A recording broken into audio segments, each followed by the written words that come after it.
Our webinar today will be co-hosted by Choral Canada's President Kellie Walsh and President-Elect Laurier Fagnan. We are pleased to welcome Dr. Joan Robinson and choral leaders from across the country to speak with us today. Nous sommes heureux de pouvoir entendre aujourd'hui la Dr. Joan Robinson ainsi qu'une variété de chefs de chœur canadiens. Thank you to everyone who submitted questions in advance for Dr. Robinson. We analyzed your many submissions and we chose the questions that best reflected the most common themes and concerns presented. Merci d'avoir soumis vos questions à l'avance. Nous avons choisi les questions pour Dr. Robinson qui reflètent le mieux les thèmes les plus courants. The webinar's chat function has been turned off. But if you have additional questions as you watch this webinar, please send them along via the feedback form we will be sending to all of you after this webinar. Today's webinar is being recorded and it will be made available online by latest Friday, May 22nd, hopefully before. La fonction du chat du webinaire a été désactivée. Mais si vous avez des questions sur les informations présentées dans ce webinaire, veuillez les envoyer via le formulaire de commentaires que nous vous enverrons après ce webinaire. Le webinaire d'aujourd'hui est enregistré et sera disponible en ligne au plus tard le vendredi 22 May. Before we begin, our Minister of Canadian Heritage, the Honorable Stephen Guilbeault, has a message for the Canadian choral community. Voici un message adressé à la communauté chorale canadienne de la part de l'honorable Stephen Guilbeault, ministre du Patrimoine canadien. Mesdames et messieurs, bonjour. Hello everyone. J'espère que tout le monde va pour le mieux dans les circonstances. Nous sommes toutes et tous touchés d'une façon ou d'une autre par le confinement, dans nos vies personnelles et professionnelles, et nous faisons toutes et tous de notre mieux pour traverser cette épreuve. Thank you for being here for this webinar organized by Canada's Choral Arts Service Organizations. I would have taken great pleasure in welcoming you here in Montreal, my hometown, for your National Choral Conference and Choral Festival podium, but circumstances have decided otherwise. So, I want to thank Choral Canada and its 9 provincial partners organizations for bringing you all together today. Je sais que pour notre secteur culturel, en particulier les arts de la scène, les festivals, les musées, les chorales, la crise est majeure. Votre secteur se nourrit des contacts entre vous pour créer et du contact avec le public. For our government, there's no doubt that the arts and culture sector is unique, distinctive. We also recognize its essential role and numerous contributions, and we are sensitive to the challenges that you're facing. We are here to support you. Nous avons rapidement pris des mesures pour le secteur. Le maintien de nos engagements financiers, malgré les circonstances, avec les subventions et contributions. La prestation canadienne d'urgence et la subvention salariale pour les petites entreprises et les organisations. Then, on April 17th, our government announced additional temporary relief measures to support the culture, heritage, and sports sector as they manage the challenges and impacts of COVID-19 and plan for the future. We've set aside $500 million to help address the urgent financial needs of affected organizations, and last week we announced a rollout of this funding. In total, our cultural sector will receive over $422 million in emergency funding. Amateur sports organizations will receive a total of $72 million. We are working hard to provide this funding equitably and quickly. À vous, je tiens à dire un immense merci pour votre résilience et votre patience. C'est votre travail inspirant et les échanges que nous avons pu avoir avec vous et tous les représentants du milieu artistique qui nous ont permis d'agir et de pouvoir mettre en place ce fonds d'urgence de 500 millions de dollars. Des rencontres comme celle d'aujourd'hui sont précieuses pour nous permettre de mieux travailler avec vous, pour traverser la crise actuelle et continuer à être à vos côtés lorsque nous sortirons de cette période difficile. We are going through the biggest crisis in our recent history, and we have enormous challenges ahead. It is difficult to predict the medium and long term. There are many questions, and I do not have all the answers. But I do know one thing. We will ultimately get back on track. We will keep working together to find solutions and we will sing together once again. Thank you.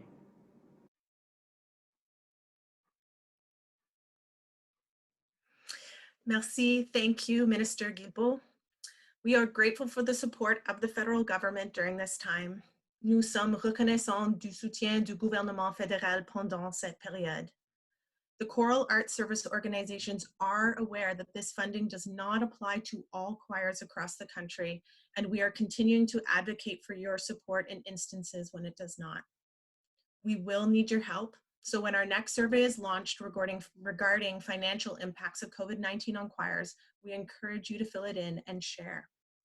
Les associations chorales sont conscientes du fait que ce financement ne s'applique pas à tous les chœurs du pays, et nous continuons à solliciter votre soutien lorsque ce n'est pas le cas.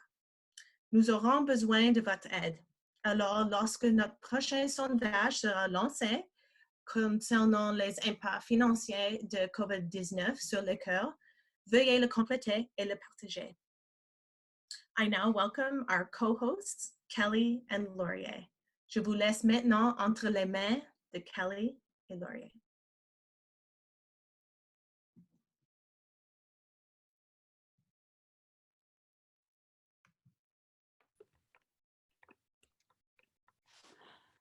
Hello, everyone.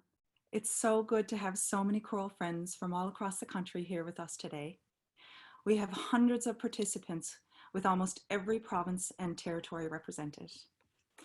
We are here today because we are devastated at what the future, at least in the short term, holds for our choirs.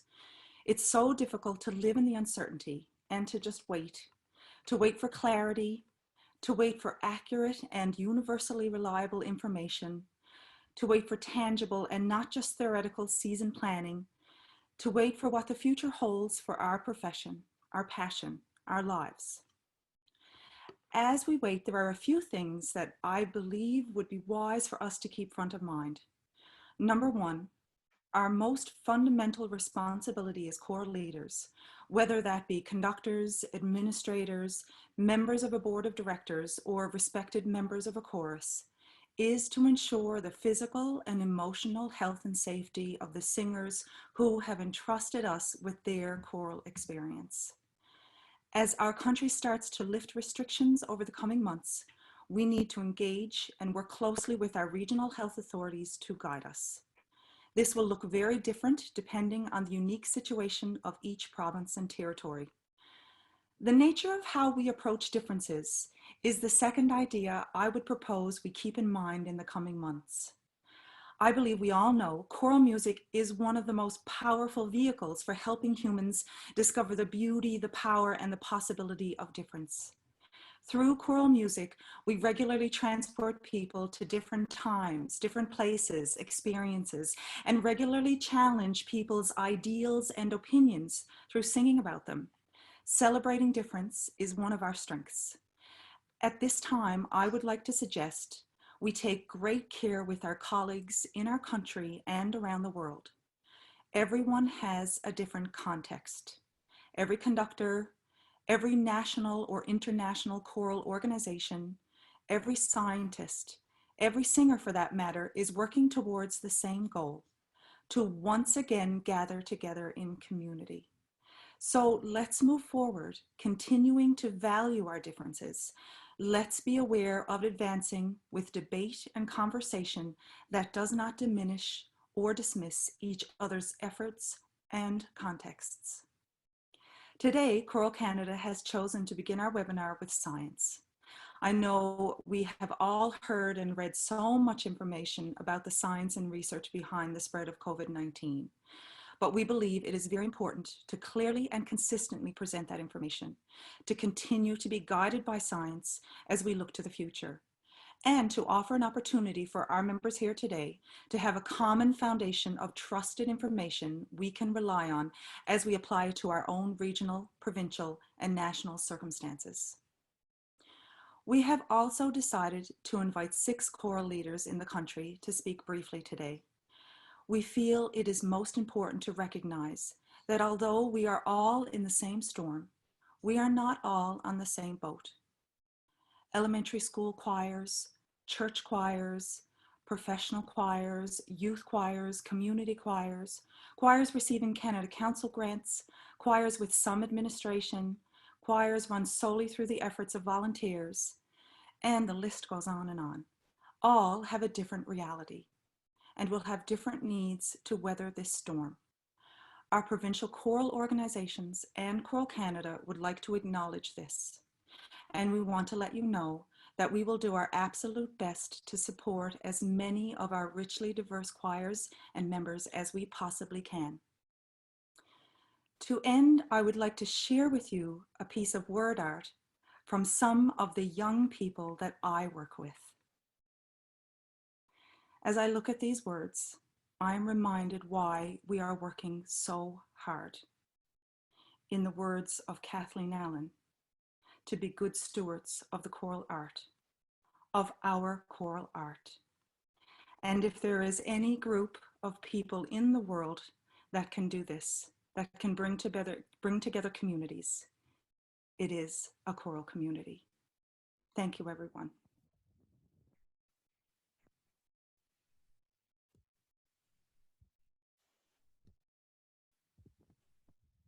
Alors, bonjour tout le monde et bienvenue à vous toutes et tous ici aujourd'hui. C'était notre présidente, Kellie Walsh, qui nous parlait de Terre-Neuve. Nous sommes ici aujourd'hui pour nous rencontrer en communauté, parce que nous sommes un peu bouleversés, parce que l'avenir, du moins à court terme, réserve à notre profession et à notre façon de vivre.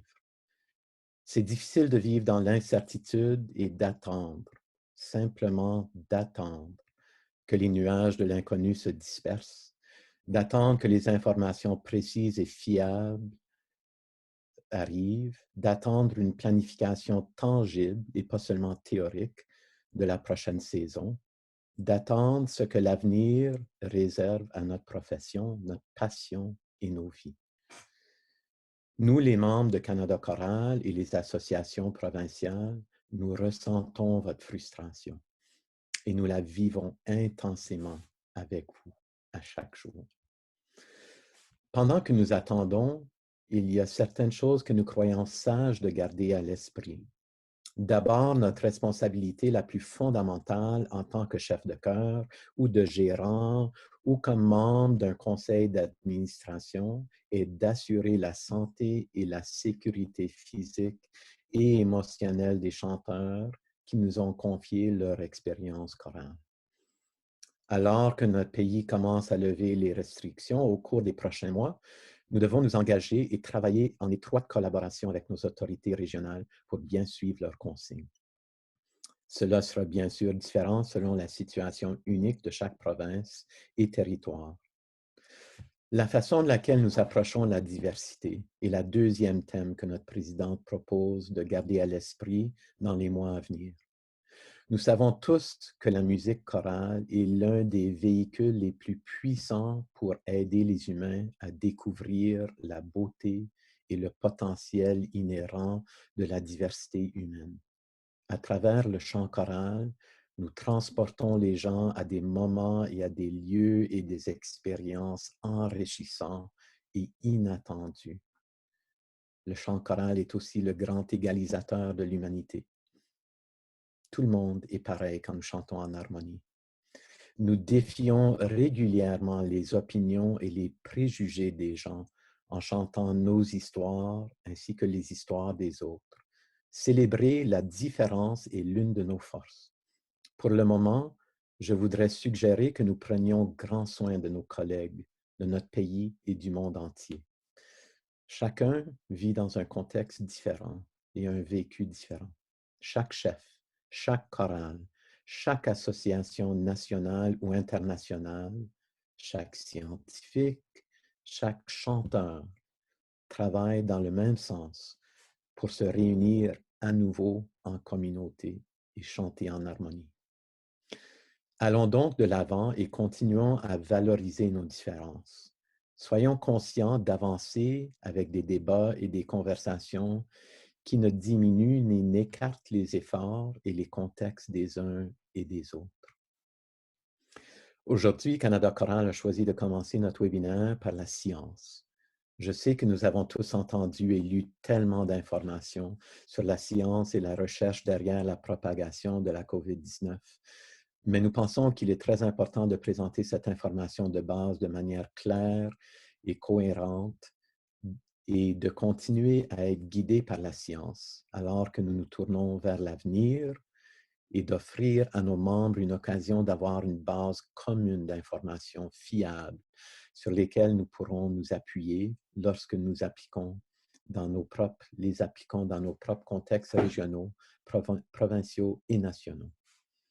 Nous avons également décidé d'inviter 6 chefs de chœur du pays à parler brièvement aujourd'hui.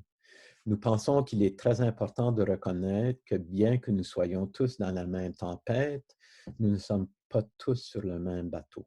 Chorale d'école primaire, chorale d'église, chœur professionnel, chœur de jeunes, chorale communautaire, chorale francophone, anglophone, chorale recevant des subventions du Conseil canadien des arts, chorale avec une administration solide et soutenue, chorale dirigée uniquement par les efforts des bénévoles, et la liste s'allonge encore. Chacun a une réalité différente et aura des besoins différents pour traverser cette tempête. Nos associations provinciales et Canada Choral aimeraient le reconnaître. Et nous voulons vous faire savoir que nous ferons de notre mieux pour soutenir autant de nos cœurs et membres que possible pendant ce temps difficile. Merci et bon webinaire. Et en passant, je ferai de mon mieux pour traduire et donner des résumés en français de ce qui est dit en anglais aujourd'hui, mais probablement pas tout. Donc, j'espère que ça pourra vous informer davantage. OK.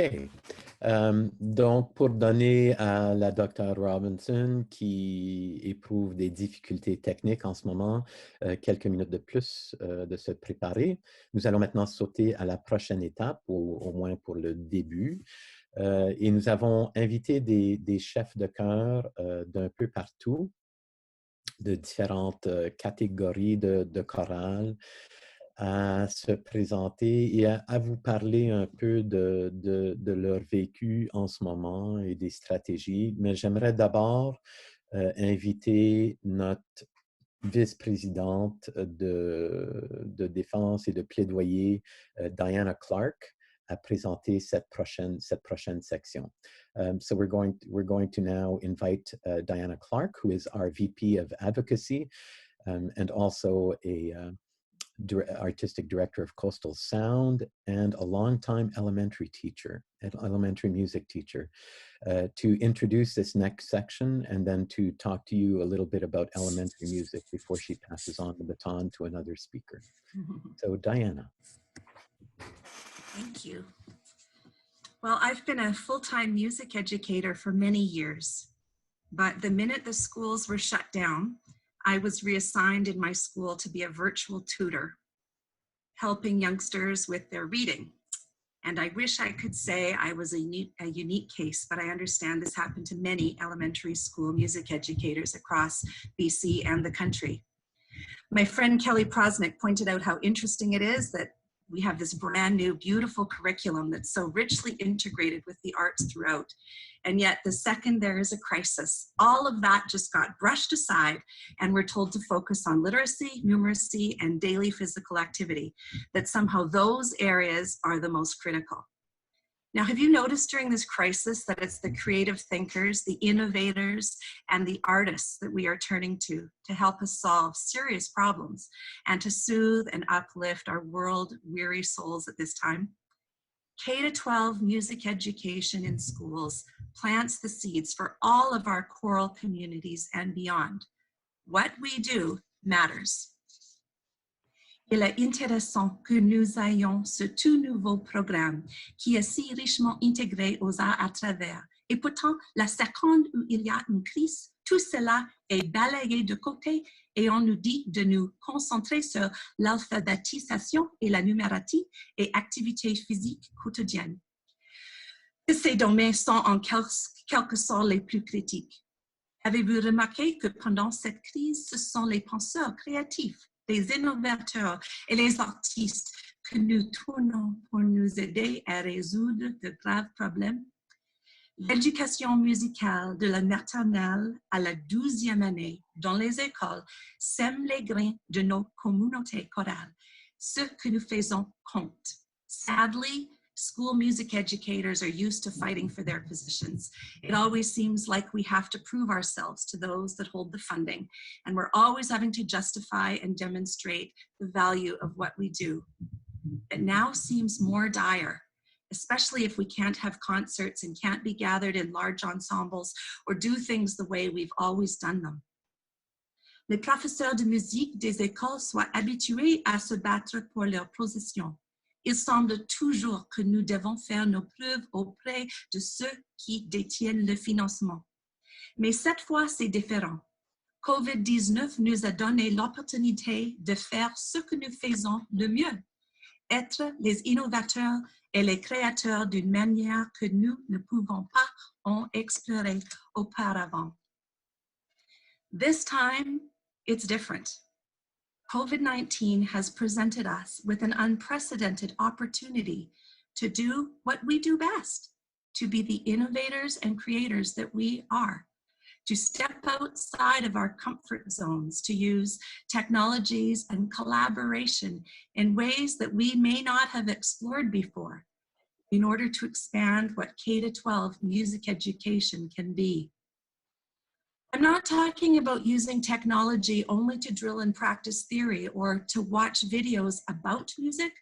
I'm talking about using technology to help us continue to make music with students, focusing on the music creation processes and the joy that making music provides. Making music is what our students love about our programs and why they signed up for our classes in the first place. So keep doing it.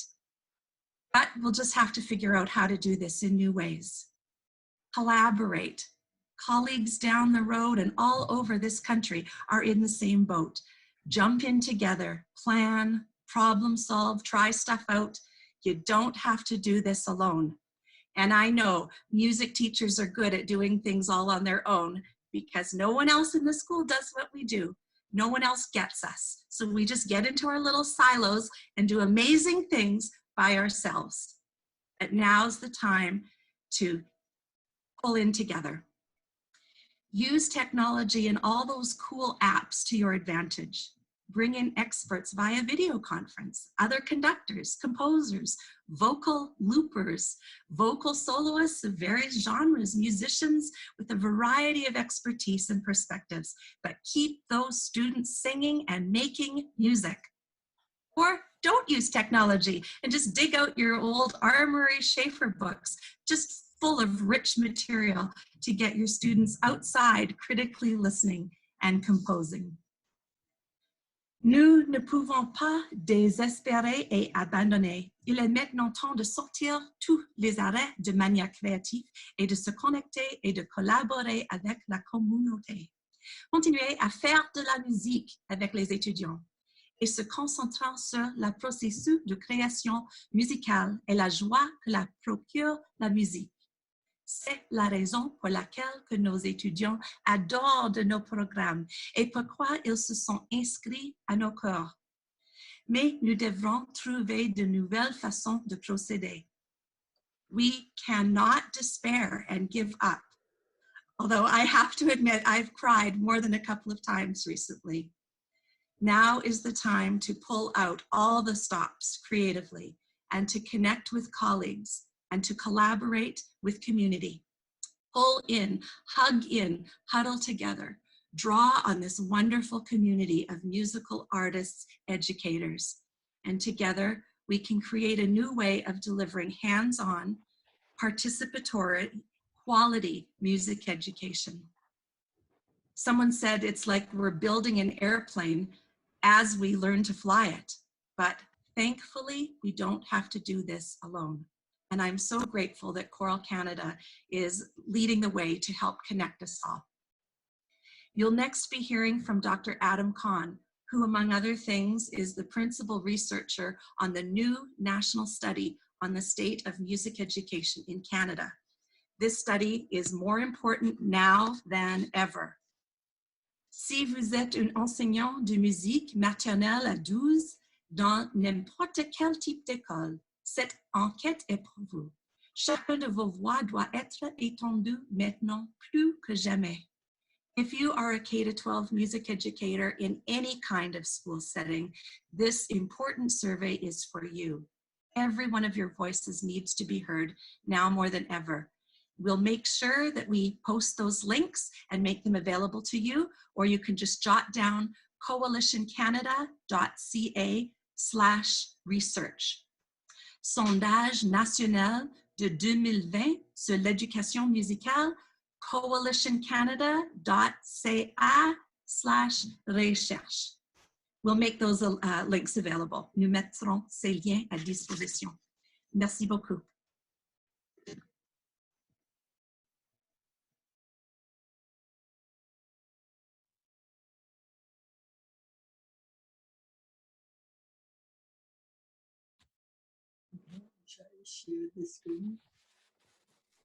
Merci beaucoup, Diana. Thank you very much, Diana. Et merci beaucoup d'avoir été brave avec ton français. C'était superbe. Bravo.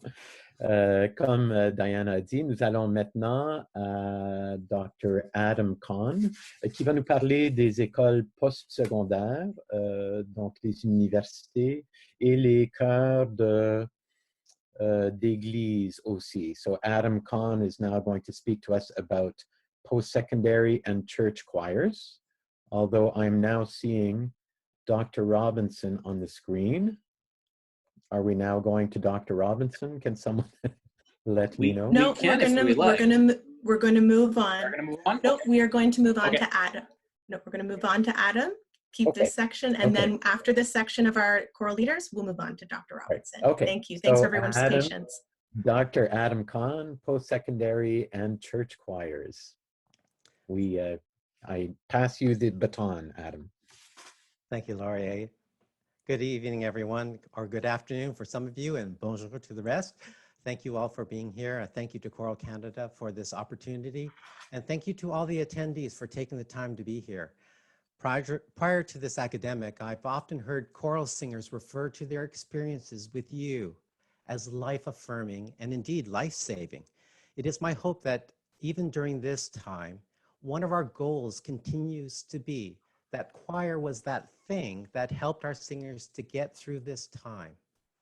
And maybe during this time, we're not going to create the greatest choral art, however you define that. But I continue to remind myself that it is better my singers miss it than dread it. For our choir, for our church and faith communities, there's a challenge for both congregational singing as well as various choral and vocal leaderships such as choirs. I want to congratulate the many of you out there that are providing online hymn singing alongs and mini musical offerings that fills the endless silence of your parishioners. Congratulations. And the many choral leaders who are having to make these difficult decisions about the future of congregational singing or gathering of choir members, I want us to caution all of us to be a little bit more empathetic, a little bit more patient, kind and understanding to those faith groups that are choosing to begin to gather and choosing to sing. Often the choice to do these activities are not the decisions made by the musical staff. If you are a church choir director and need support, please reach out to your colleagues or provincial choir federations for information and support. You are not alone. And this brings me to a quick reminder about the concept of implicit bias. I have to put my university hat on. We all have some sort of bias, myself included, from gender, upbringing, culture, and even education. The brain works efficiently through these three modes to support our personal bias. First, our brains tend to seek out patterns and information that affirms our held beliefs. Today, we see various musical leaders and other leaders cherry-picking research from various places to either support or refute the possibility of future gatherings of choirs and musicians. Secondly, our brain is wired to look for shortcuts, simplifying the overwhelming amount of information we are processing on the news and social media. And thirdly, the most important and the most powerful is that our brain uses our previous experiences to motivate decisions. In this case, for many of us, our personal desire to once again be singing with others. Keeping implicit bias at the forefront helps us to keep perspective in mind and remain patient. Our post-secondary group has already met, and there are ongoing plans to have other connections and conversations about how we're all going to be moving forward in the fall term, which most of us were going to be going online. It seems that collaboration with other institutions and with local choral groups, including high school choirs, is a reoccurring theme. Together, we are stronger. It makes sense. Very Canadian. Just as a reminder that these are emergency procedures, not forever changes. Lastly, I want to leave you with an ancient wisdom of Tai Chi. When all else is moving and swirling around us, and life seems to be uncontrollably spinning, stand still, be quiet, focus on your breath. It is from that point that clarity will come. Thank you.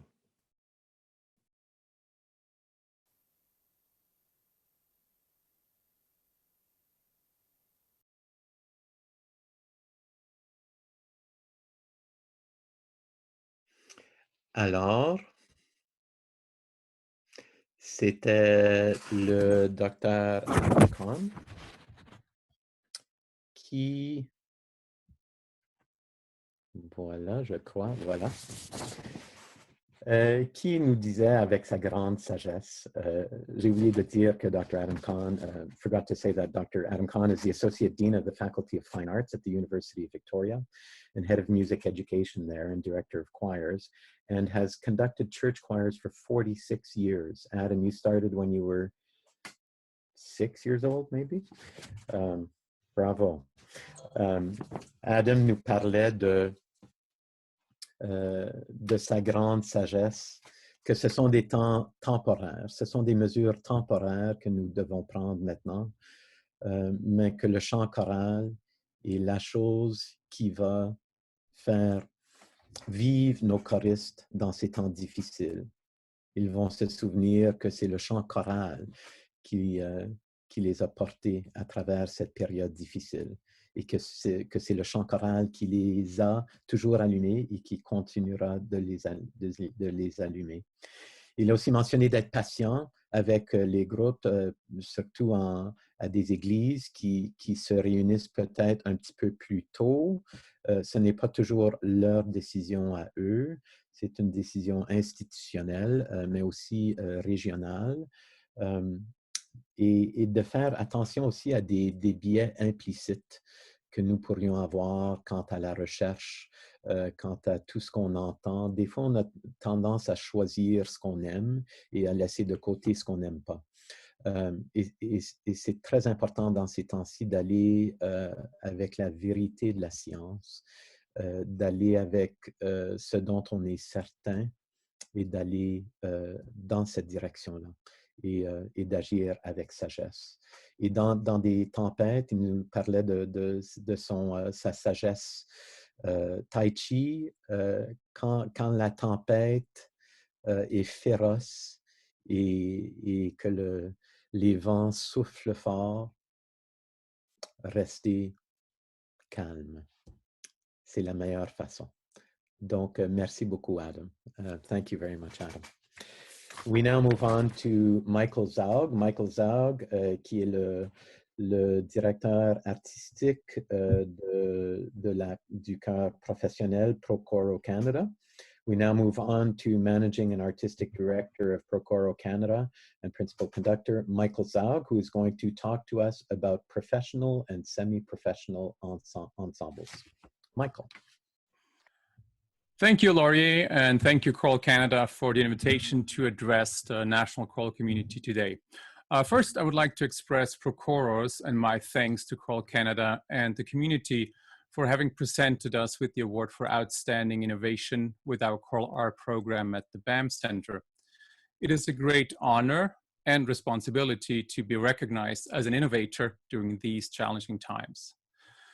With Procoro, we are considering how our operational behaviors have to change over the next 5 years. And we are taking the current suspension of our activities as a space for reflection, research and development, and then implementations. And these implementations are under the motto, small experiments with radical intent. Turn everything upside down for a short period, reflect on it, learn from it, apply necessary change as sustainable behavior. Sustainable behavior, that's something that keeps coming to the fore for us because we have to make sure it'll last. Our main purpose is singing and performing. And so the questions that inform the planning are why and how do we have to adjust our micro and our macro behaviors? I'm not using those as scientific terms, but micro behaviors would include sharing a pencil at rehearsal, high five after a concert, exchanging tickets with your patrons at the door, distributing and collecting sheet music, and works maybe that include physical interaction between performers. Macro behaviors could be selection of a concert venue, how your subscription season or seasons look like, financial planning, and maybe policies around financial reserve, finding revenue through new ventures into the digital world. We could even add a third consideration about like the mega behavior.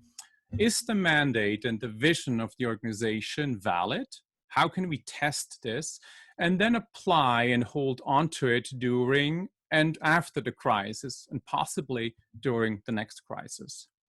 These questions and considerations are shaping our current effort to build up resilience for the time to come.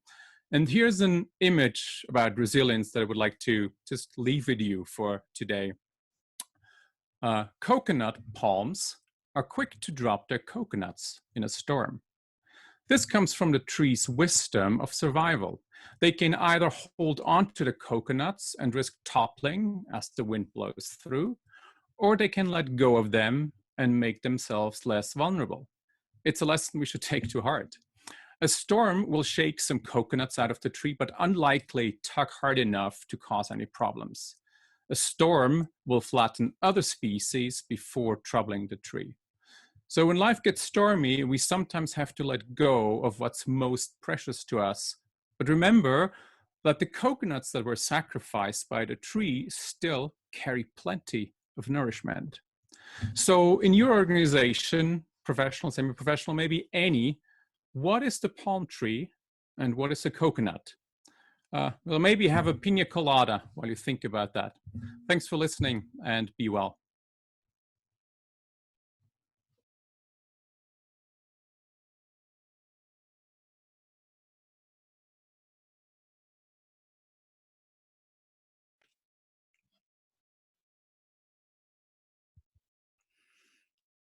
Thank you, Michael. Sorry, there seems to be a delay in turning my camera back on each time.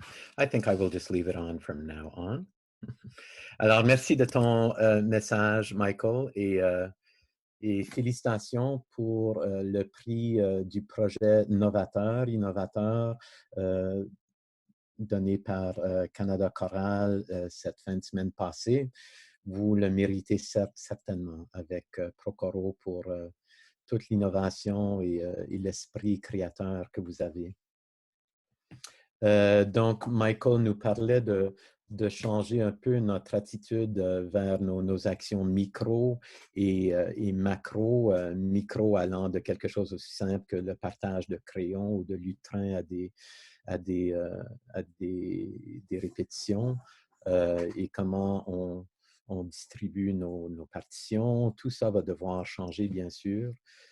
Mais ensuite, tout ce qu'on fait de macro, la sélection de où on va chanter, dans quelle salle ou dehors, ou comment penser à ce que nous choisissons comme notre lieu de concert, que ce soit en ligne ou en direct.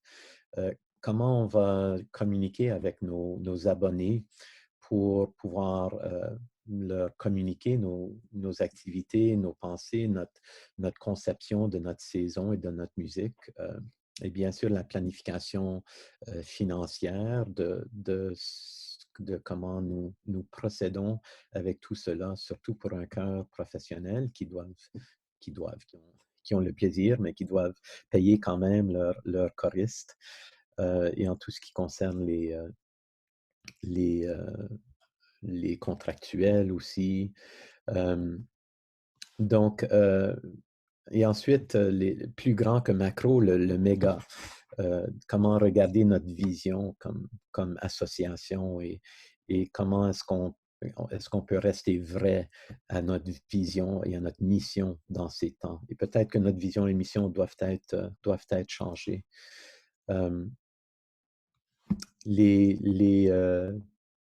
Ensuite, je pense que je vais arrêter là. Ça donne à peu près l'essentiel de ce qu'on a dit, de ce que Michael a dit. Il y avait une très belle image à la fin, mais ça me prendrait quelques minutes mais ne perdez pas vos noix de coco en général. Nous allons maintenant à Xavier Brossard-Ménard, qui va nous parler en français et peut-être de façon bilingue des chœurs adultes communautaires. Xavier est le directeur artistique de Les Rugissants et aussi directeur artistique de la Société chorale de Saint-Lambert. Et il est aussi un dépisteur artistique. He's also an artistic talent scout for Cirque du Soleil. It's not all of us that have that on our CV. So bravo Xavier et je te laisse la parole.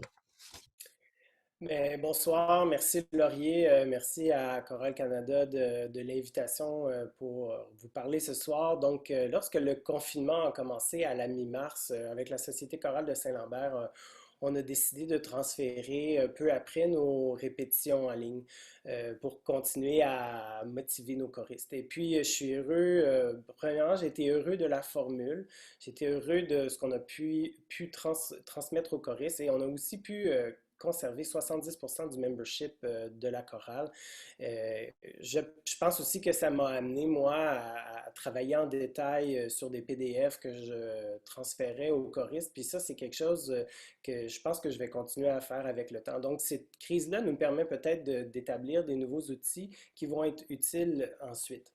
Donc, ce soir, ce que je voudrais faire, plutôt que d'évoquer des solutions pour la prochaine année, c'est plutôt de parler de 4 valeurs qui me semblent être les valeurs qui vont faire en sorte qu'on va passer à travers cette situation et potentiellement d'en sortir grandi.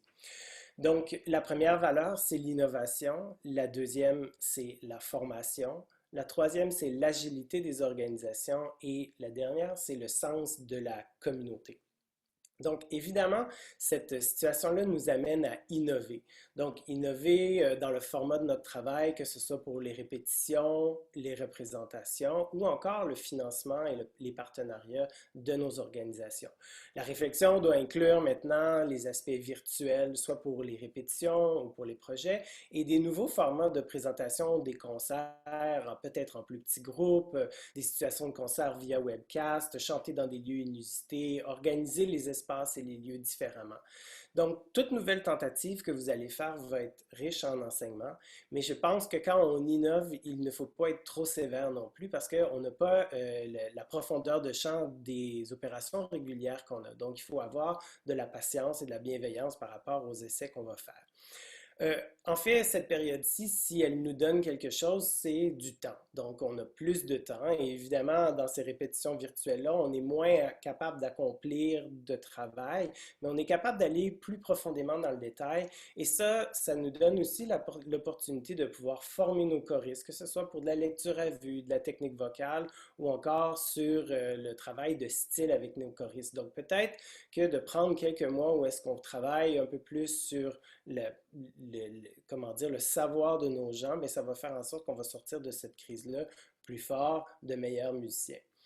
Ensuite de ça, je crois que ce qui sera très important, c'est de favoriser l'agilité. Qu'est-ce que ça veut dire, l'agilité? Bien, ça veut dire la possibilité de réfléchir tant sur les projets, mais surtout sur les processus par rapport à une nouvelle situation.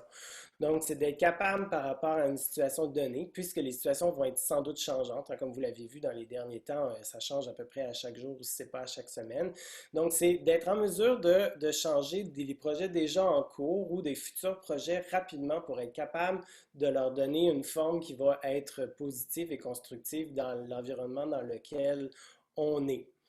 Et puis, évidemment, je pense que dans une situation comme celle-ci, c'est une occasion de se resserrer les coudes et de travailler sur le sens de la communauté. Qu'est-ce que ça veut dire? Bien, ça veut dire de créer des partenariats sans doute avec d'autres chœurs, de mettre en commun les ressources, qu'elles soient virtuelles, par exemple, partager un projet de chœur virtuel avec un autre chœur, ou encore, comme Laurier a fait, de partager des conférences avec Transform Your Choir Sound. On peut aussi penser à des partages matériels comme des caméras pour les webcasts, des écrans pour des présentations au Jubé ou à l'extérieur, ou peut-être même en achetant des tests de dépistage au prix du gros. Donc, c'est l'union qui fait la force et c'est aussi une façon d'économiser dans des temps où peut-être les finances seront un peu plus serrées. Donc, je vous souhaite énormément d'inspiration, de persévérance et de joie au quotidien dans cette situation temporaire qui sera sans doute riche en enseignements. And now back to English in order to summarize what I just said in French. So when the COVID-19 epidemic started, we decided in Saint-Lambert to go online for our rehearsals, and it was a very pleasant surprise because we could really convey a lot of details through this medium, and we were able to retain about 70% of our choristers, which was a very good news for us. The four elements that I underlined for what I think are going to be four key elements for success next year would be innovation. How can you transform your rehearsal, your concerts, and your project, even the relationship with donors and financial partners in the light of this new situation? I said as well to be patient and tolerant with yourself when you start new projects. I think this situation brings as well the luxury of time. Sometimes we'd like to have less, but this time is an opportunity to increase the formation and the knowledge of your choristers. It can be with sight singing or vocal technique, style. This is a moment where you can go online and just like work at the core of your practice. I think for organization, agility is very important, like how you can reframe processes to a new situation, because the landscape is going to be very different from choirs to choirs and from organizations to organizations. So the solutions have to come from you, and you have to frame them. And the last thing I said is that this is a very good opportunity for us to unite as a community, to either like share some platforms for webcasts, or even share material like cameras to do concerts. So it's an occasion for us to regroup, I think. So in the core of our art, there's the power of the group, and in the core of what we do as well, there's perseverance and effort. So with those two things, I think we can go through that situation and come out stronger. So I wish you a lot of strength and joy and imagination for this challenge. Thank you, Laurier. Merci beaucoup, Xavier. Thank you, Xavier, a true bilingual choral conductor. Bravo. Merci de m'avoir sauvé la peine de traduire aussi, bien dit dans les deux langues. Et avec de très bonnes idées aussi. Thank you very much, Xavier. We now go on to Heather Fraser, speaking to us from Nova Scotia, and she is going to speak again about community choirs, but maybe from a slightly different perspective, community choirs who have limited resources, and possibly children's choirs as well. So she is the artistic director of the Annapolis Valley Honor Choirs, and the Aeolian Singers. Donc, je cède la parole à Heather Fraser. Go ahead, Heather. Hello, everyone. It's such an honor to be here with you tonight. We're incredibly fortunate that our choral community is so willing to network and share ideas and support each other in these times. However, I'm sure some of you out there are feeling overwhelmed, seeing all these amazing things going on out there and just thinking, oh gosh, there's no way that I can do that with my choir. I come from two small community choir organizations in Nova Scotia with very limited access to funding, volunteer driven, with small artistic and administrative teams.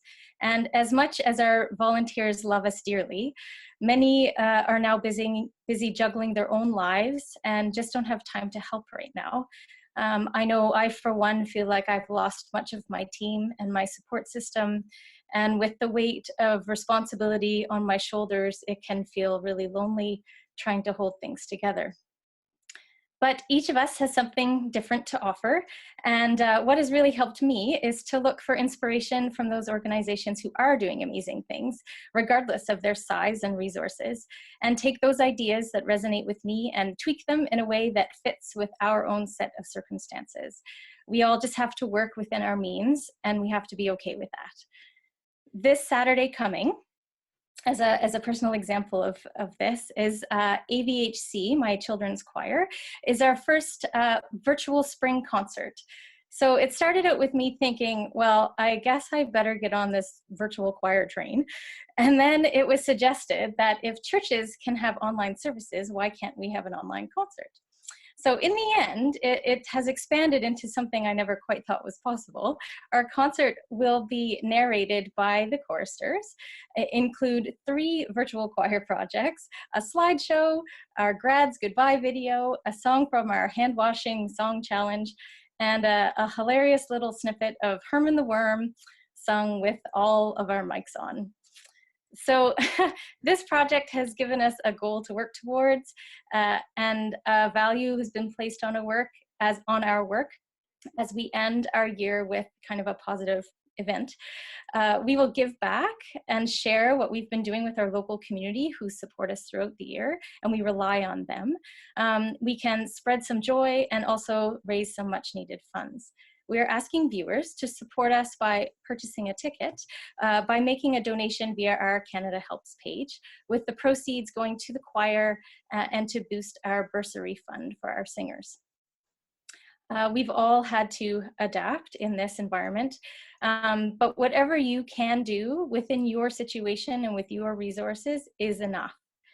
And it will be appreciated by all those in your musical care.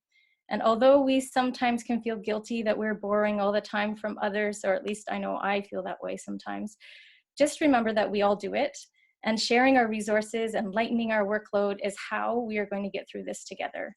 It's especially important for those of us who don't have a team around us.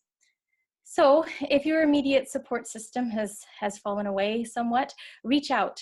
I don't know where I would be without all the people who have answered my many calls for help, whether they knew me or not. Find a buddy who can share in your vision and remind you why it's so important to continue on the days that you just want to give up. This is the perfect time, as Diana said, to collaborate with the choirs in your community and get involved in your provincial choral federation and Choral Canada to connect, make new friends, and find people in a similar situation to you who can lift you up, help shoulder some of the burden, and make you feel like you're not alone. So just don't give up, because what we do is too important. So best of luck, everyone. Thank you. Merci beaucoup, Heather. Alors, Heather nous a parlé de des moments où elle se sentait submergée parce qu'elle avait perdu son équipe de soutien. Et je pense qu'il y en a plusieurs de nous qui regardent aujourd'hui, qui se sentent peut-être comme ça. Pas seulement notre équipe de soutien des humains, mais notre équipe de soutien de comment nous... notre équipe de soutien cérébral, parce que nous devons commencer à penser de façon tellement différente. Mais on doit œuvrer de façon différente et innovante dans ces temps. Heather et son chœur vont avoir un concert virtuel ce printemps, et en fait, cette semaine, samedi, où ils vont avoir plusieurs différents aspects dans le concert, des présentations virtuelles, mais aussi des diaporamas et des narrations par les choristes. Donc vraiment d'aspects différents et innovants qui sont faits dans leurs propres moyens, mais ils vont vendre des billets de façon virtuelle aussi et chercher des dons de leur communauté.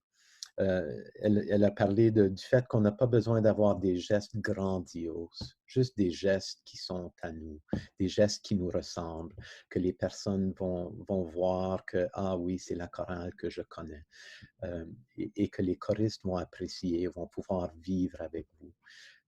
Donc, j'espère que j'ai un peu dit ce que Heather a dit. Merci, Heather, beaucoup pour cette belle réflexion. Et nous passons maintenant, dans un dernier temps, au cœur d'enfant avec Elise Bradley. We now go on to Elise Bradley, and the children will be last today. This is our final speaker of conductors, and Elise, of course, is the artistic director of the very celebrated Toronto Children's Choir, and always has great ideas. So Elise, I hand it over to you. Thank you, Laurier. Good evening, everyone. I hope you are all keeping safe and well, and that you're looking after yourselves in these rather unprecedented and uncertain times. I wish to thank Kellie, Laurier, and Choral Canada for inviting me to share some of my thoughts with you tonight. It's almost impossible to comprehend how quickly our lives have changed. Barely 2 months ago, we were all rehearsing and performing with our choristers, and now we can meet virtually and attempt to envision our return to the concert stage. I am constantly reminded, however, that when it comes to music, and especially singing, not everything has changed. Our love of music is what brought us all together in the first place. Through ongoing collaboration and through nurturing each other through our strong choral support network, I believe that even during this difficult time, we will continue to make music together. I know that all of you are working carefully on plans for next season in accordance with government and public health regulations and alongside school policies and social distancing restrictions. While the scenario in Canada's largest cities is very different from that being experienced in some provinces, we all know that we will need to be flexible and adapt as the situation allows. We know we are all in this together. For the Toronto Children's Chorus, I've presented a continuum plan to our board, which would move us from our virtual start in the fall, and then when possible, and only when possible, and of course as allows, to the younger choirs perhaps moving virtually, while the senior choirs perhaps test the waters in small groups, to all choirs testing the waters in small groups, and finally and hopefully to group singing again. We are in the process of trying to create a season which we can 100% deliver, including scenarios for virtual one-on-one sessions, small group sessions, sectionals, larger groups singing, all on Zoom. We also plan to continue offering theory, musicianship, rhythm drills, sight singing, and special choral projects for all the choristers. It is vital that we all use this time positively, to reflect, to share, and to stay virtually connected with one another and with our individual choral families. Among the many creative ways being considered are chat sessions, art showings, dance sessions. We've been holding Zumba on Zoom with one of our Zumba parents, poetry readings, writing text for songwriting sessions with guest composers, virtual singing projects, games nights, inviting guests, masterclasses, research projects, drumming sessions on buckets, music technology and musical theatre work. Ideas for older choristers might also include coffee houses, talent nights, sing-along nights and pub nights with trivia games. Connection is key. We need to focus on continuing to keep the community alive. They want to be together and they want to be with you. Interchoir activities are another way to provide unique shared experiences. Zamfira Polotz of the Hamilton Children's Choir and I have spoken recently of pooling our resources and sharing some opportunities. I have asked her to come and teach my children a Russian folk song, and in return, I've offered to teach her kids a Māori piece. If we learn these two pieces in each of our choirs, then we could join forces for a virtual choir performance. with the hope that we might be able to perform them together, perhaps at the end of the season or the beginning of the next. Swapping your talents with another conductor is a great way to pool resources. We are all in this together. We know that the world needs music, art, and artists more than ever before, and it needs all of us as part of the choral community to continue to provide humanity through our choral culture and art form. This is going to be a long journey, and we all need to have the long-term goal in mind, as well as be open to all possibilities in the short term. Being forced to learn and adapt to new digital ways is difficult, but ultimately positive, as it opens up exciting and creative possibilities as we go forward. Zoom, however, will never replace choir, of course. Nothing will ever replace the powerful synergy of the real thing. But as a mentor of mine used to say, never give up on anything that you think about every day. It is important to remember that we are not alone during this time. We have each other.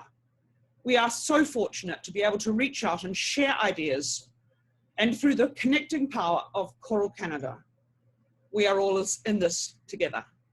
Thank you.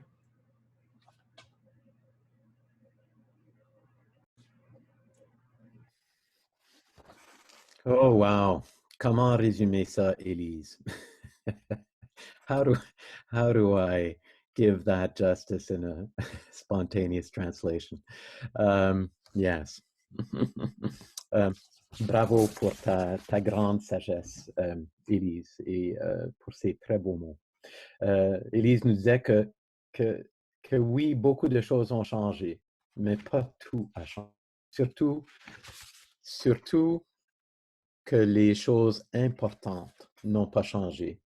Ce qui est la nature du chant choral, ce qui est la nature de l'esprit humain dans le chant choral, ce qui est la nature d'un besoin de connexion humain avec les autres, qui est à la base du chant choral. Oui, on le fait avec nos voix, mais on le fait avec nos cœurs avec et sans H. Et c'est cette connexion-là qui reste et qui va décider à long terme que le chant choral, oui, va renaître, pas qu'il est mort, de façon substantielle et qu'on doit continuer à regarder le long terme. Elle a parlé aussi de façon de garder cette connexion en vie autre que le chant choral côte à côte, telles que des soirées de talent, des masterclass, des classes de maître en ligne, des projets de recherche, tout ce qui pourrait intéresser des jeunes à continuer d'être ensemble, des soirées de jeu, le Zumba on Zoom, ça, pretty catchy. Donc, elle a aussi parlé de relancer son plan de relance par étapes, que je crois est très important, avec différents scénarios. De commencer complètement en ligne, ensuite 25% en petits groupes, et ensuite peut-être 50% en petits groupes.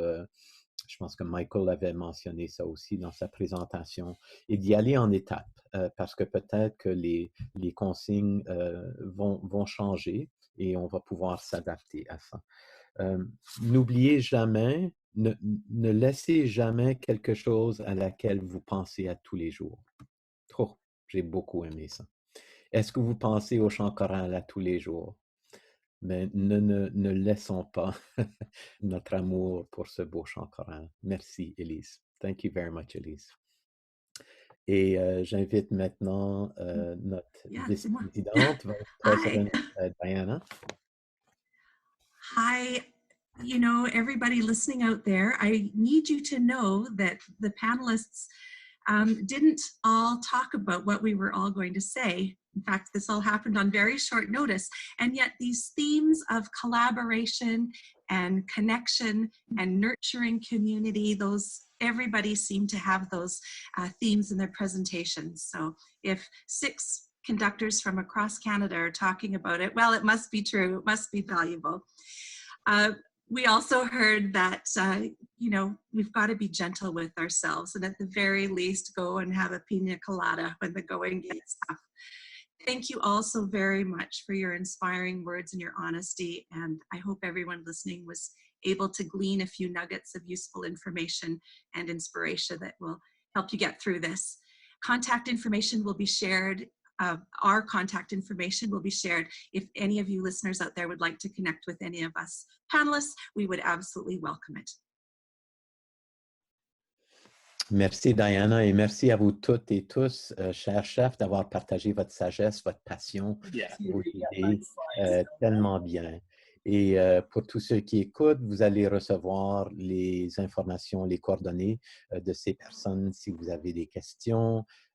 Choral Canada et les associations provinciales sont ici pour vous. Donc, merci. Nous passons maintenant, finalement, je crois, à la docteure Robinson et je ne vais pas tout traduire, je vais traduire un tout petit peu à la fin pour manque de temps et aussi parce que je crois qu'elle va avoir quelque chose d'assez unique.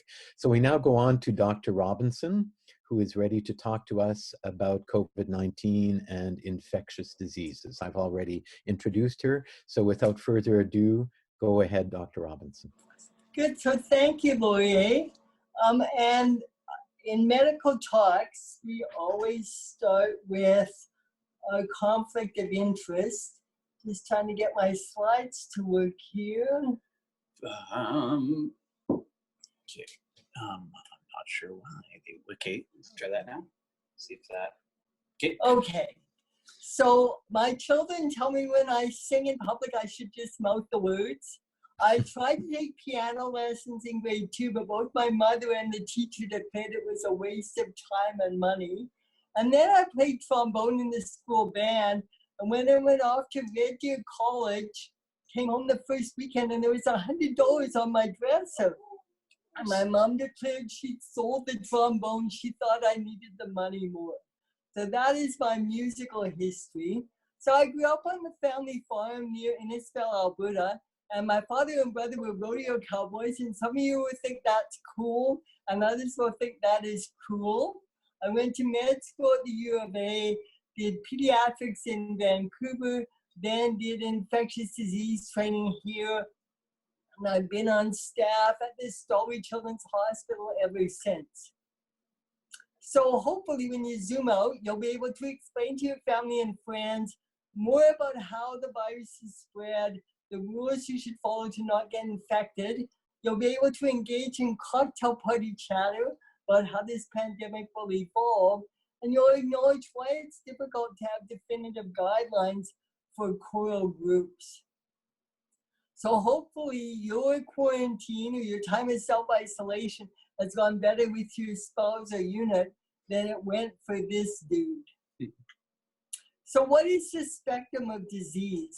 So this is the kind of pyramid that you'll see for almost any infectious disease. So a small number of people die, then there's some severe cases, then the symptomatic cases, and then the people that have no symptoms at all. And you know, for COVID-19, we still have no idea how many people are asymptomatic or have only mild symptoms. I would guess it's probably over half of cases.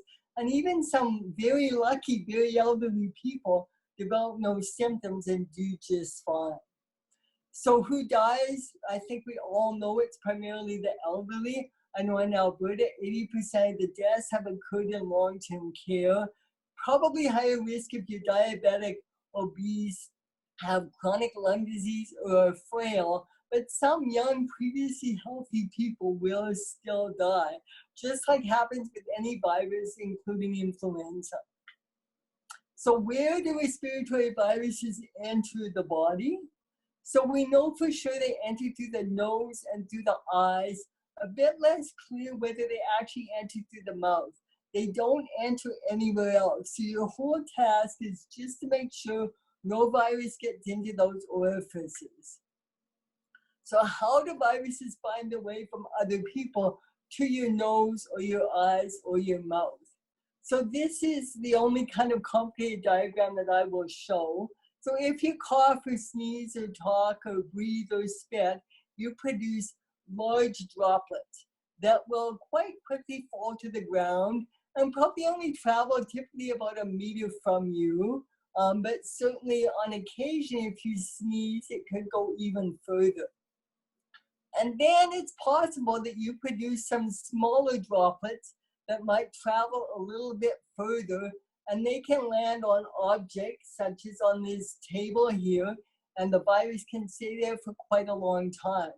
Now, some viruses such as measles or the bacteria tuberculosis actually spread through the air and can go very long distances and stay in the air for hours after the person has been there. Fortunately, COVID-19 does not spread that way at all. And that's why we hear all the recommendations, but trying to stay 2 meters away from people, because we think that will prevent most transmission, but maybe not quite 100%. The other method of spread is, of course, if someone that has the virus touches someone and then you touch it. And interestingly enough, people are probably most contagious the day before they develop symptoms. So isn't that tricky that, you know, it means that any doorknob could actually have virus on it.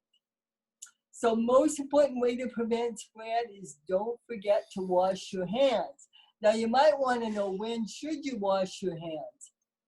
So if you're out in public, certainly before you touch your eyes, your nose, or your mouth, before you eat anything, and you certainly want to keep your car and your house clean. So you want to wash your hands again right before you get in the car, or right after you, and then right after you go back into your house.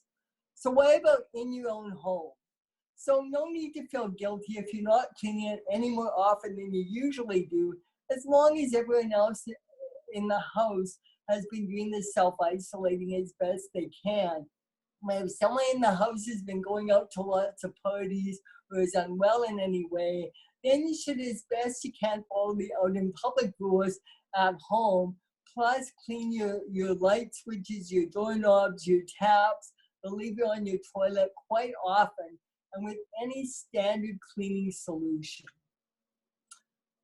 So other ways to prevent spread, I mentioned try and stay at least 6 feet away from people who are talking. And what about wearing a mask? Well, this is more controversial than you might think.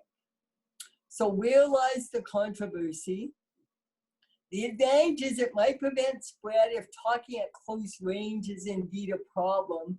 The disadvantage is you really have to remember to wash your hands really well before you put the mask on, wash your hands really well right before you take it off, and then wash them again once you take it off. My husband has started going to the grocery store, watching a lady who worn her mask all around the store, go to put her groceries in the trunk. She somehow decided to take her mask off, and after having touched the dirty grocery cart, she took the mask off and then put it in her mouth. So not a very good way to prevent spread, I'm thinking. People might leave their dirty mask, but family members could touch it. And for some people, it will create a false sense of security. So why does the incidence of disease vary so much across Canada? Part of it's different criteria for testing. So Alberta has about 1/3 of the infected children in the whole country. But I think that's just because we've tested way more children. There are 7 times as many infected people in Edmonton as in Calgary. There are somewhat equivalent cities, other than the fact we have a much better hockey team. So it doesn't really make sense that there are so many more infected people in Calgary. But I think it's simply that there were more infected people there at the point that we started trying to self-isolate. And then, of course, there are different methods of introduction and spread. Lots of snowbirds from Florida brought disease back to Quebec. There are the big meat packing plants in Alberta. And certainly we're discovering different standards for how the elderly are cared for in assisted living facilities. What about everyone just getting this magic blood test done that everyone's talking about? They already had the virus, and then they can stop worrying about it. Even though the test has been licensed by Health Canada, it's not really been sufficiently well studied to be certain that the results are accurate. We're not certain that you can't get this virus more than once. And I think if you tested everyone in Canada, Probably less than 5% of people have had the virus. So it would not help out very many people. Maybe in Montreal, it would be higher, more like 10%. Something like New York City, maybe up to 20%. And the same in the north of Italy. But this would really only be useful if maybe half the people had already had the virus. So what about predicting the future? How long will you have to keep using your social distancing support cat? So, where did that slide go? Okay, maybe we'll have to continue self-isolation until we're all fit to be tied. I don't think that the public will put up with that. Maybe the virus will be gone by July and never come back again, but I think that's really magical thinking. This is a very successful virus, especially since so many people are asymptomatic and can easily pass it on to other people. Maybe the virus will be gone by July, but then come back again in September. Certainly everyone's watching what's going on in Italy and in China these days to see whether the virus is coming back with a vengeance. Maybe the virus will be gone by July, but come back months later, or maybe it'll come back the same time next year. This being an Alan Alda play.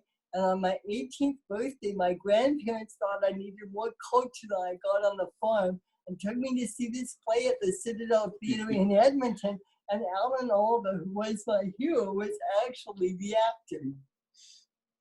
There are other coronaviruses that no one thought to worry about, and they circulate year-round, but just more commonly in the winter. So maybe it will be like that. Or maybe the virus will just kind of smolder until we get a vaccine. I think a vaccine, the very earliest would be January of 2021, but I think it's way more likely it will be long after that. But I would love to be proven wrong about that. And if you look at what happened with Zika virus in 2015, kind of went through South America and the Caribbean, and eventually there were so many people immune that the virus has pretty much given up circulating. So maybe that will happen with this coronavirus, but I think that would take at least 2 years. Or maybe we'll figure out that reinfection does occur with this virus or some mutated version of it. Maybe this virus will be here to stay. But if that is the situation, again, eventually most people will be immune and will not wreak the havoc that it does right now. So what about choirs? So you probably all saw this headline back in March. The choir decided to go ahead with rehearsal. Dozens of members have COVID-19 and 2 are dead.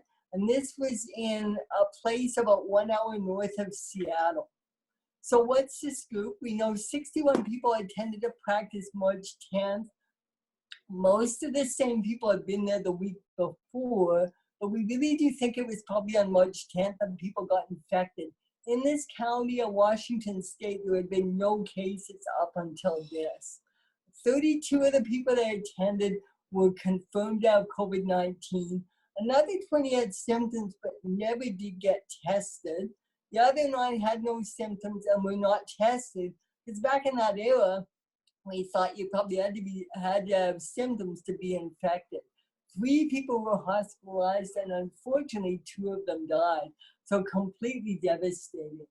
The initial report was that all the people in the choir were totally well, but eventually one person fessed up that they really did have cold-like symptoms starting 3 days before the choir met. But again, this is back before people were that worried about COVID-19. Can see where this person thought maybe it was not such a big deal. And then this headline came out in The Guardian just over the weekend, mentioning 4 different choirs. And all we have about this so far is gossip, because we haven't seen the medical report. But Amsterdam, the choir met 2 days before the one in Washington State. Almost everyone was reported to be ill. I don't know how many were tested, but 1 person died, as did 3 partners of choir members. And Berlin Cathedral Choir and Voices of Yorkshire Choir have also had reported outbreaks. So of course, what's the $1 million question here? How did the people in the choirs get the virus? So maybe they got the virus somewhere other than the choir events, but that seems highly unlikely in the Washington event, because as I mentioned, there were no previously recognized cases in that whole county. Maybe they hugged each other. Shaking hands seems to have completely gone out of vogue these days. Everyone hugs.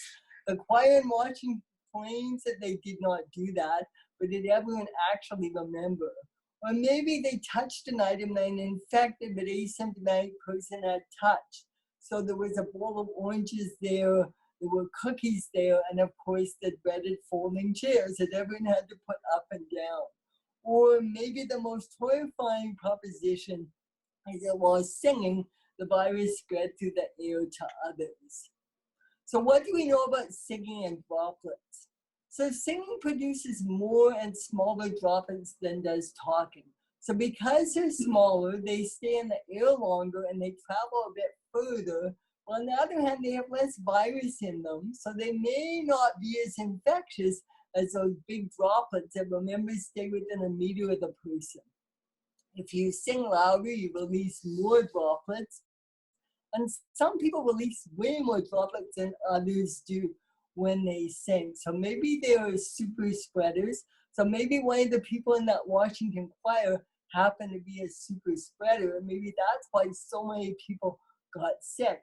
And these people probably also speak moistly, a term that our Prime Minister used at one point. So how can we prove whether the singing was the problem? This is very complicated.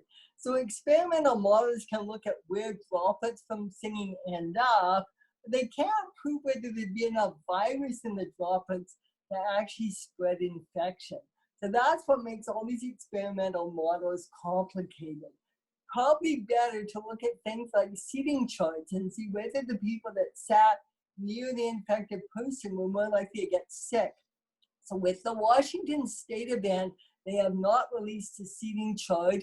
First, because I'm sure they don't want to incriminate the person who showed up even though they had symptoms. Secondly, the choir broke into 3 smaller groups halfway through the evening, so really hard to do a proper seating chart and use that as evidence as to whether the singing was the problem.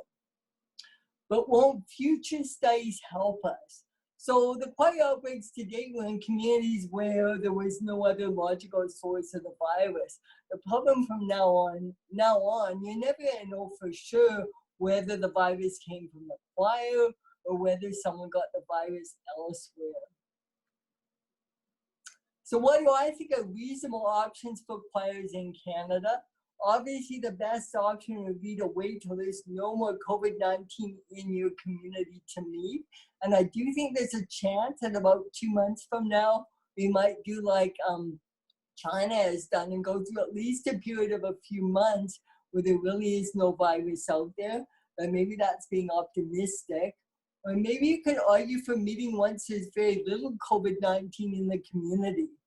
But those with risk factors for death probably should not show up. Standing 6 feet apart as much as possible is good, but I realize that doesn't work out really well when you're trying to sing together. Wide open spaces are way better than a small room, and outdoors is probably better than indoors, but you worry a tiny bit about what the wind does. And obviously no sharing of food or drink. I do think that recommendations are going to come from these high up people. So Theresa Tam is the Chief Medical Officer of Health for the whole country.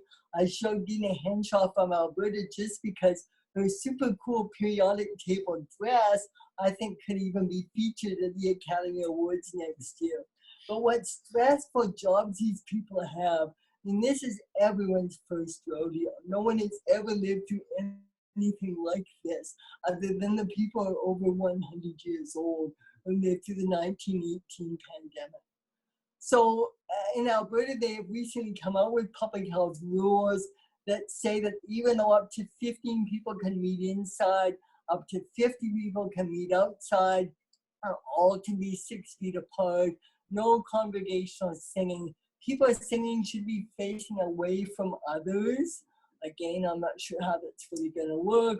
or use these plexiglass shields, which I don't know how practical that is. So I think now we'll move on to questions.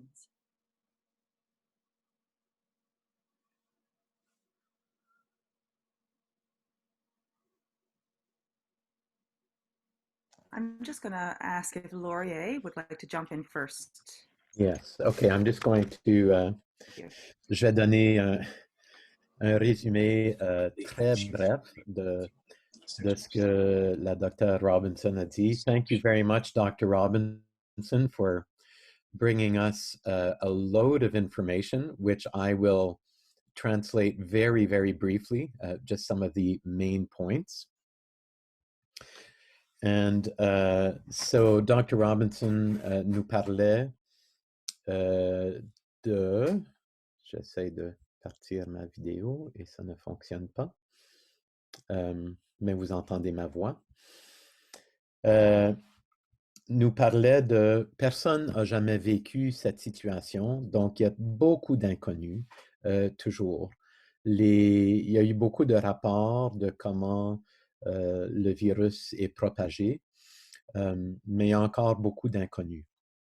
Mais nous savons que c'est transmis par des gouttelettes quand on tousse, on éternue, on chante. Mais il y a encore un peu d'incertitude sur la façon de laquelle c'est transmis à distance et par les aérosols.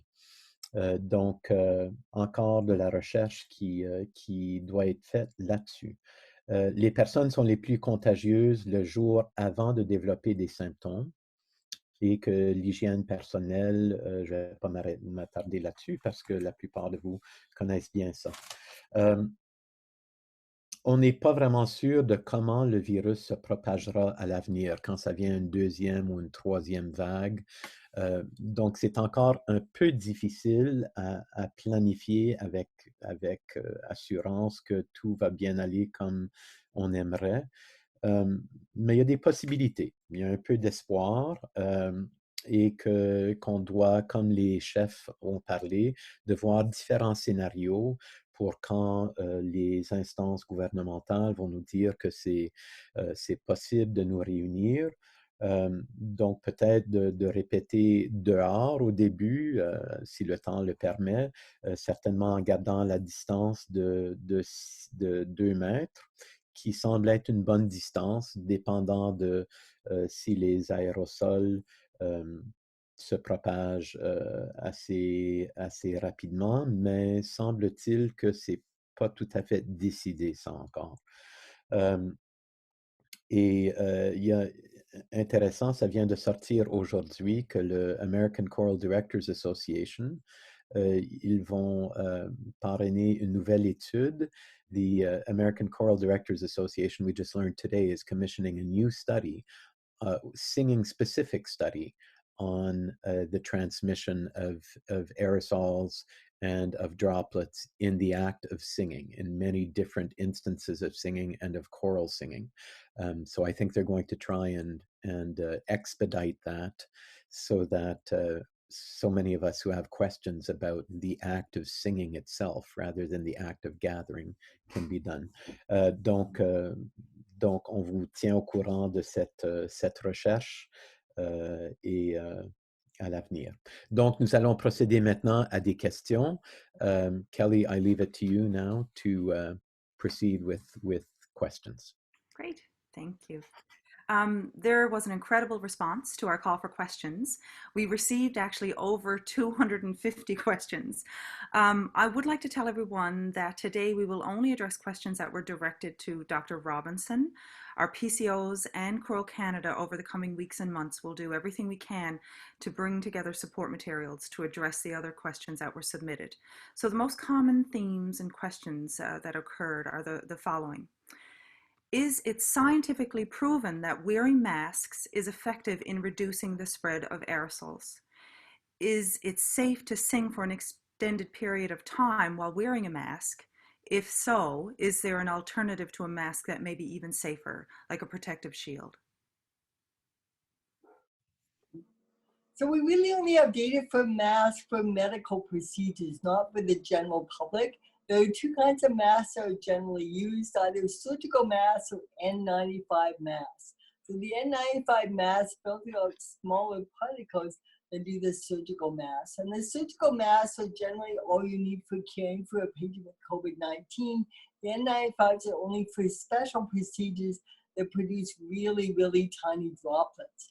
So masks that the general public wears probably depends a lot on the quality of the mask. If you sew a mask with one layer of cotton, it's probably not going to be all that effective. Maybe if you make a proper mask with at least 4 layers of cloth, that might be good. We really have very limited data. And the question is whether a mask mainly protects you or protects other people from you, and we don't really know the answer to that.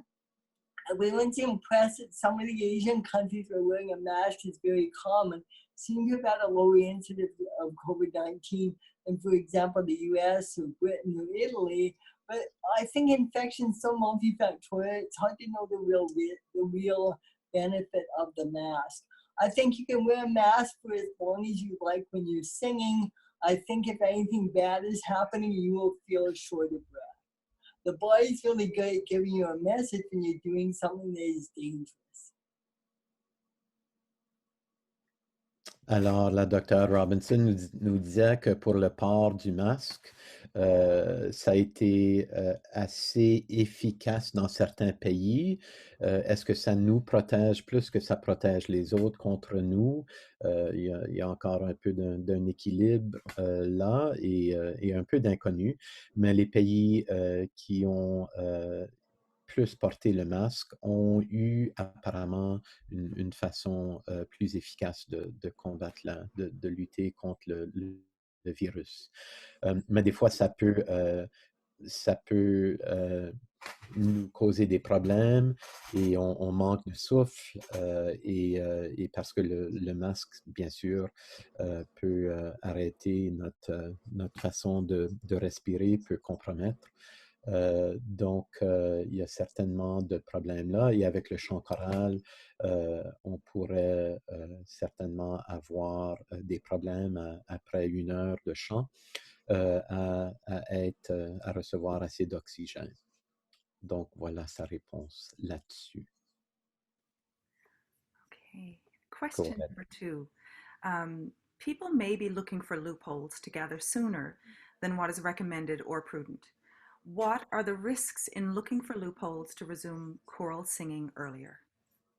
So obviously the risk is someone who attends that choir practice might die of COVID-19. You're not all going to feel horrible if that happens. Some of the time they won't have even acquired it at the choir practice and you will never know that. But I think singing is supposed to be a low risk kind of sport. And I just think that people should think hard about trying to bend the rules. As I mentioned near the end, I think that your medical officer of health in each province will give you guidance as to when it is safe to start meeting again.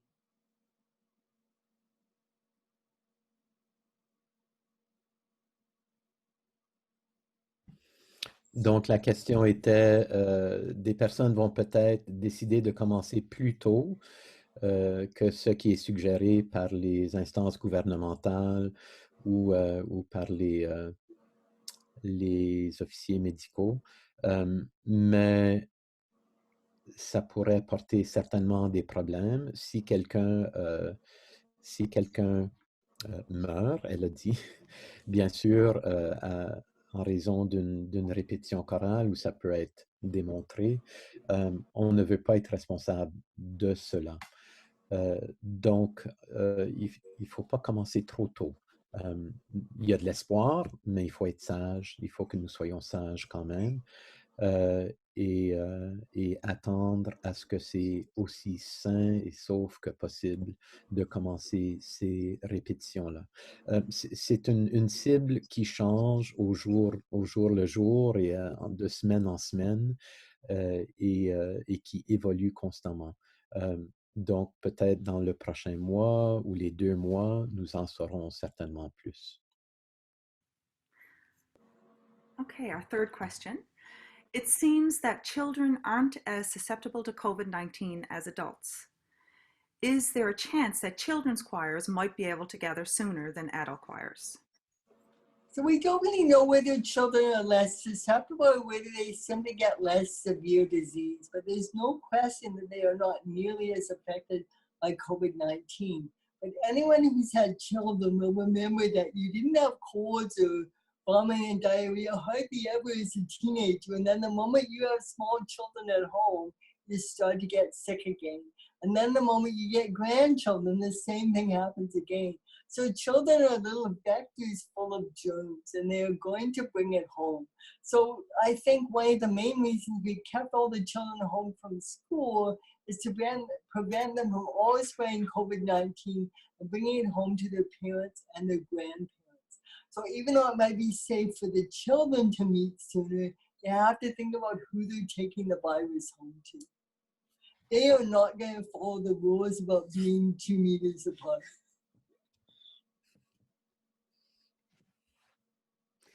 Donc, est-ce que c'est plus facile pour les enfants puisqu'ils ont des réactions moins sévères à la COVID-19? Est-ce que ça sera plus simple pour les chœurs d'enfants et plus réaliste pour les chœurs d'enfants de se réunir avant les chœurs d'adultes?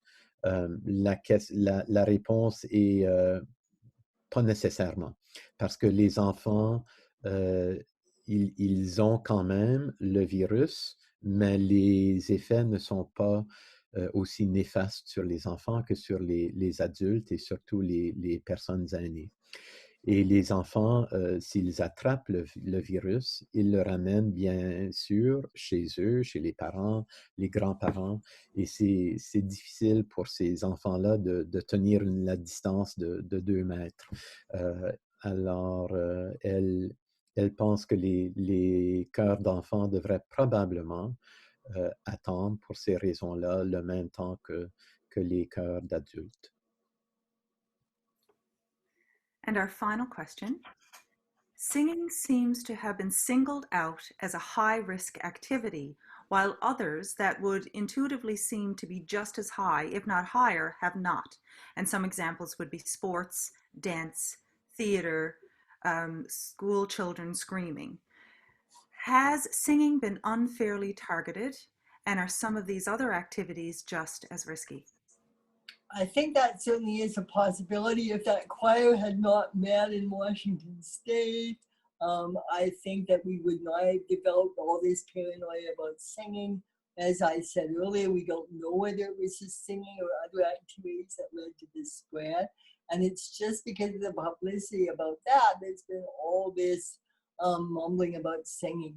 And I do think some other activities could be equally high risk. Certainly playing my beloved trombone could not be good, blowing all those viruses all over the place. Children screaming is probably not as significant because they produce large droplets. And the concern is really the smaller droplets that travel further. So I think that time will tell. Alors, est-ce que le chant a été ciblé de façon injuste quand ça vient aux activités qui sont reconnues pour la propagation du virus? C'est un peu incertain pour l'instant. C'est vrai que dans les médias, il y a certaines réactions qui ont été très fortes après ces répétitions à Amsterdam et au Washington. Mais jusqu'à ce que les études soient vraiment faites, qui étudient vraiment l'acte de chanter, ça sera difficile de savoir. C'est probablement plus dangereux que de parler, puisque les gouttelettes, il y en a plus et ils vont un peu plus loin.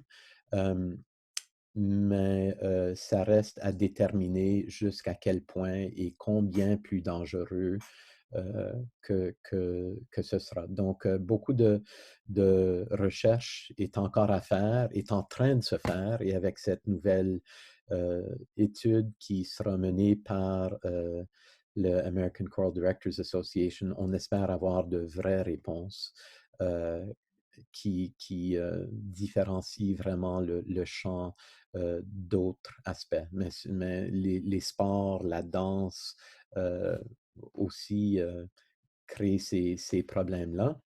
Donc, de plus en plus d'études seront faites et on essaye d'attendre avec patience et impatience leur sortie.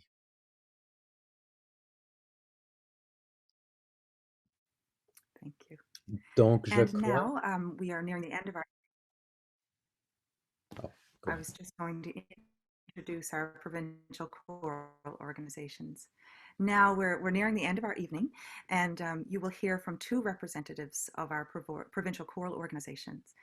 It's been a huge privilege to work with them and with all of the leaders of our PCOs over the past 2 months. Their commitment to and work on behalf of choral communities in our country is truly exceptional. So I'd love to introduce Brendan Lord, Executive Director of the Provincial Choral Organization Choir Alberta, and Marie-Hélène Lamoureux, Executive Director of the Provincial Choral Organization Alliance Chorale du Québec.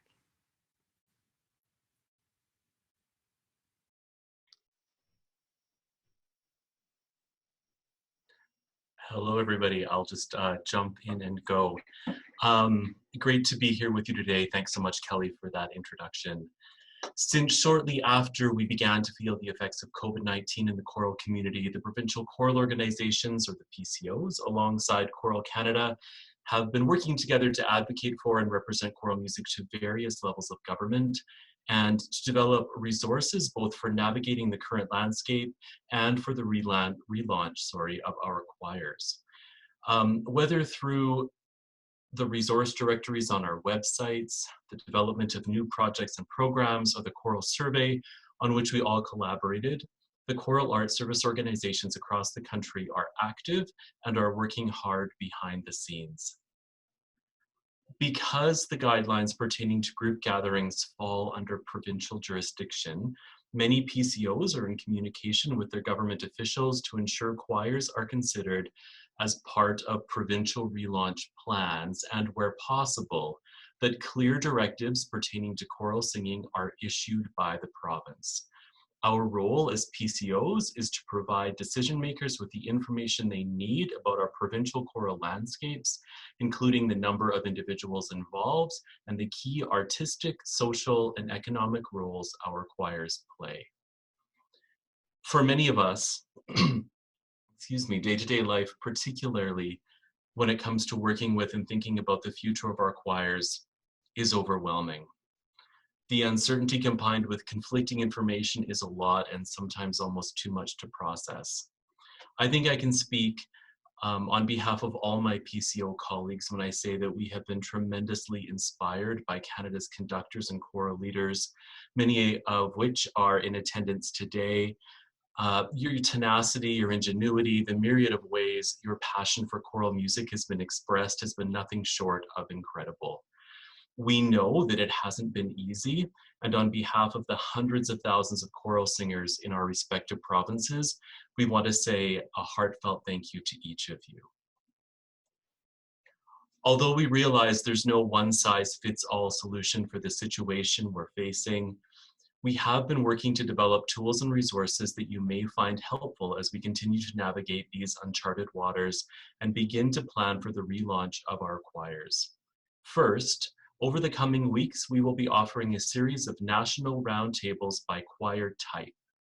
Our hope is that these will provide an opportunity for you to discuss challenges and to share ideas with others who are working with the same kind of choirs that you are. Registration information for those roundtables is going to be available very soon. Second, we have created a document that we've called Planning for Your Choir in Uncertain Times, a Framework. This tool offers a step-by-step approach to help guide decisions regarding your choir's short-term offerings, as well as plans for the relaunch of in-person rehearsals and performances. A PDF version of this framework will be shared with you by email immediately following this webinar. If you have any questions about it, please don't hesitate to reach out to me or to the PCO office that is in your province. So at this point, I'd like to turn things over to my colleague from Alliance Chorale de Québec, Marie-Hélène, who will share some additional information with you, but this time in French. Thank you, Brendan.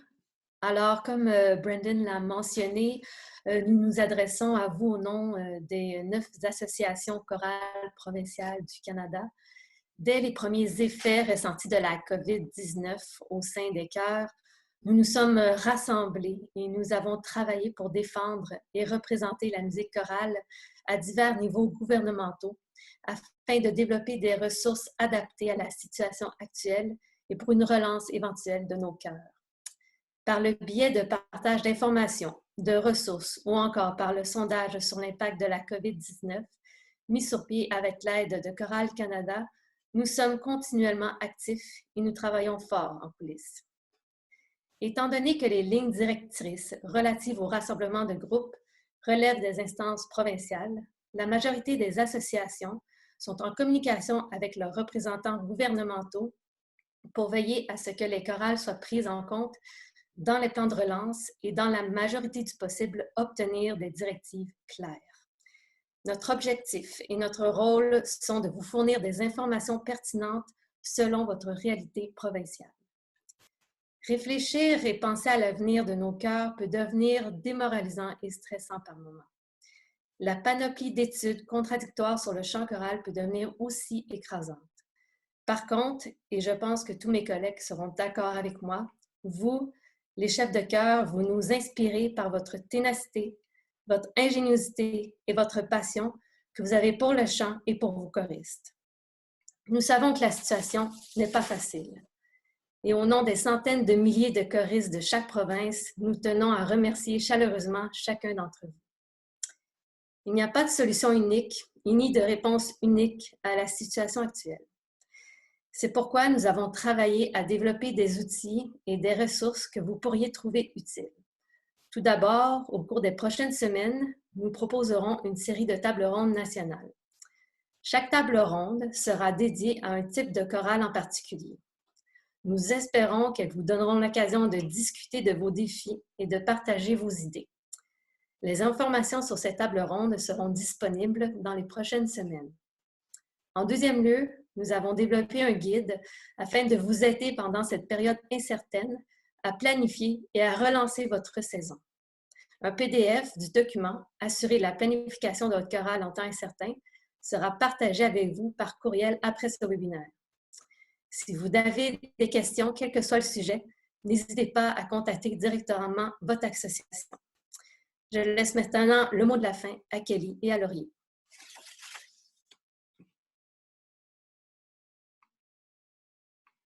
Thank you both so much. I'd like to thank our panelists who spoke today, our provincial choral organizations, and the team at Choral Canada for their tireless work over the past 2 months. A huge thank you to our technical moderator, Miguel Philippe, the President-Elect of the National Collegiate Choral Organizations. And of course, a very special thank you to Dr. Robinson.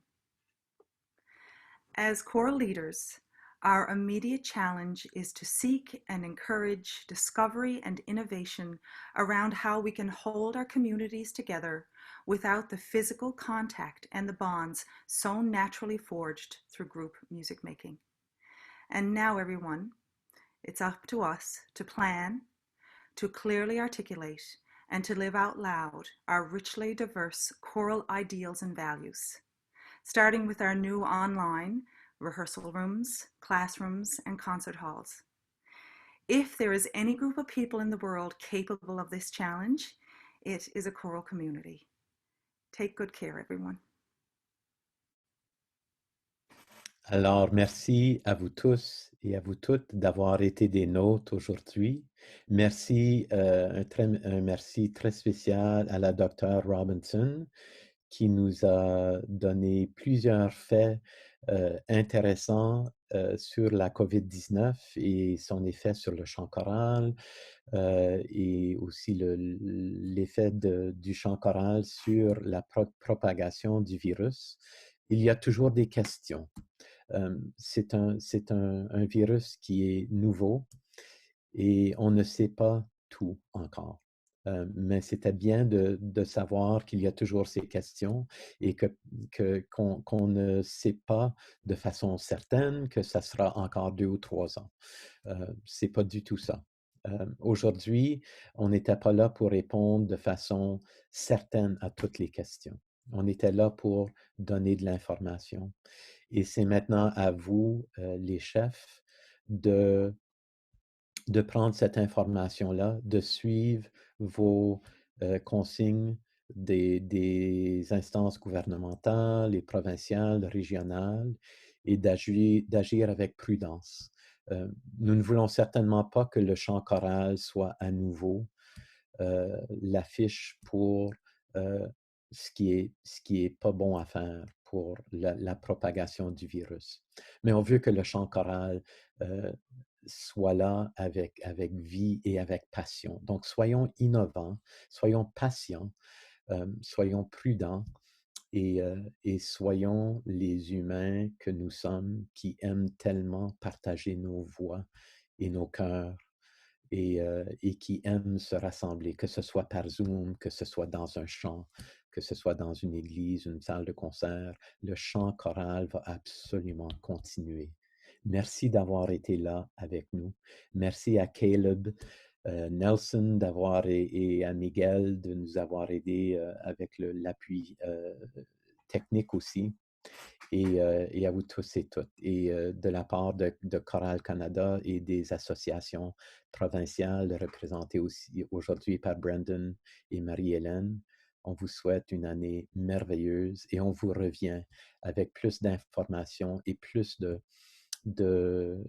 webinaires de façon plus spécifique très bientôt. Au revoir, mesdames et messieurs.